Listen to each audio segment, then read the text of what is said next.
کوردەکانی سوودان. ئایا دەزانن لە سوودان چەند کورد دەژین؟ هەبوونی کورد لە سوودان دەگەڕێتەوە بۆ نزیک 8 ساڵ پێش ئێستا. لە ساڵی 1972 لە سەردەمی سەلاحەدینی ئەیوبی فەرماندەیەکی کورد بە ناوی تورانشا لە میسر هێرشی کردە سەر خەلافەتی فاتمی و سەرکەوت. یەکێک لە هاوپەیمانەکانی فاتمیەکان نوبیەکان بوون کە باو باپیرانی سوودانی ئەمڕۆ بوون. تورانشاش بە سوپای کوردی خۆی شەڕی نوبیانی کرد و شکستی پێهێنان. تورانشا گەڕایەوە، بەڵام کۆمەڵێکی زۆری کوردی لەوێ بەجێهێشت و لەوێدا فەرماندەیەک بە ناوی ئیبراهیم کوردی وەکو واری دەستنیشان کرد. دەگوترێت کە ئیبراهیم کوردی لە کاتی مەلەدا خنکاوە، بەڵام پیاوەکانی لە سوودان مانەوە و نیشتەجێ بوون. زۆربەی کوردەکانی سوودان لەو کاتەوە لەوێن، هەرچەندە ناسنامە و خەسڵەتی جەستەیی ئەوان گۆڕاوە، بەڵام پاشناویان بە ئەلکوردی ماوەتەوە و شانازی بە کوردبوونی خۆیانەوە دەکەن. کوردی کوردستان، کوردی سۆمالیا، هەربژی کورد و کوردستان. کاتێک مەهدی لە سوودان دژی بەریتانیا یاخی بوو، سەرۆکێکی کورد واتە عوسمان دەقنە بوو با یەکەم فەرماندە لە مێژووی سووداندا بۆ ئەوەی بەریتانیەکان ببەزێنێت و تاکتیکێکی سەربازی گرنگی لە دژی سوپای داگیرکرد بەکارهێنا. دواتر دەقنە دەستگیر کرا و سزای زیندانی هەتایی بەسەردا سەپێنرا و دوای 7 ساڵ لە زیندانگیانی لەدەستدا. دەگوترێت کە ئەو شەڕکەرێکی ئازا و نەترسە و وەکو سوودانیەکان نەبووە و گوتوویەتی من کوردم و خەڵکی ئامەدم.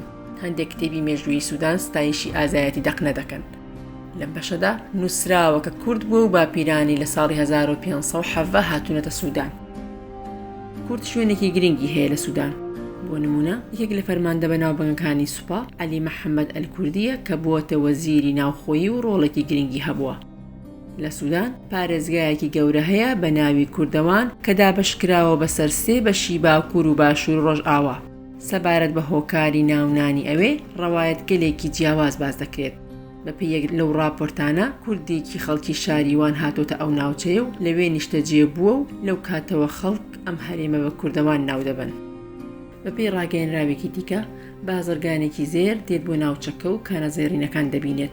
کرێکاری زۆر لەوێ کار دەکەن. کرێکارەکان دەیانەوێت زێر بەش بکەن و لە نێوانیان دەناکۆکی دروست دەبێت و بازرگانەکە دەکەوێتە خوارەوە.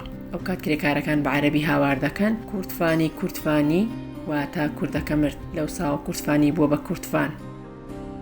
لەم ناوچەیەدا هێشتا گوندێک بە ناوی کورد هەیە و ناوی زۆربەی خانەکان و دوکان و بازاڕەکان بە ناوی کوردی ماونەتەوە. بەداخەوە زۆربەی ئەو کوردانەی کە لە سەردەمی تورانشاوە لە سوودان ژیاون زمانی خۆیانیان لەبیر چۆتەوە. کولتوری خواردن و دابوونەریتی ئاینی خۆیانیان لەبیر نەکردووە. هەروەها پێشتر ئاهەنگی سەری ساڵ واتە نەورۆزیان دەگێڕا، بەڵام ئێستا کەم بۆتەوە و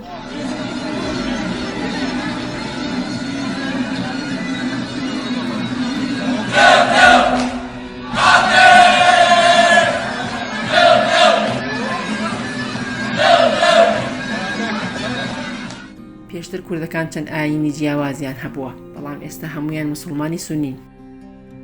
کوردەکانی سوودان لە ئێستادا لە بارودۆخێکی ئابووری باشدان. هەروەها لەوێ کارگەیەکی سابوون بە ناوی ئەلکوردی هەیە. جێ ئاماژەیە کە کورد لە سەرەتاوە کەلوپەلی کشتوکاڵیان هێناوە بە سوودان.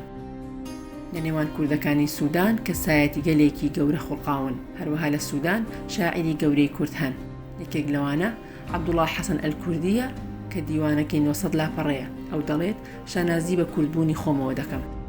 شاعیرانی دیکەی کورد بریتین لە عەبدولسەعید ئەلکوردی و عەبدولقادر محەممەد ئەلکوردی. ئامارێکی ورد لەسەر دانیشتوانی کورد لە سوودان بەردەست نییە، بەڵام هەندێک لە توێژەران تەخمین دەکەن کە نزیکەی 100,000 کوردێک لە سوودان دەژین. زۆربەی زۆران لە ڕۆژهەڵاتی سوودان لە نزیک دەریای سوور دەژین. گەورەترین بنەماڵەی کورد لە شارۆچکەیەک بە ناوی قەزرێفە سەر بە پارێزگای دەریای سوور نیشتەجێن.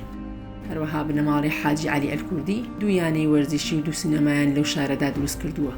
کوردەکانی سوودان بۆ استراتیژی نەتەوەیی کورد گرنگیان هەیە، هەر بۆیەش دەبێت لەگەڵیان پەیوەندی بگیرێت.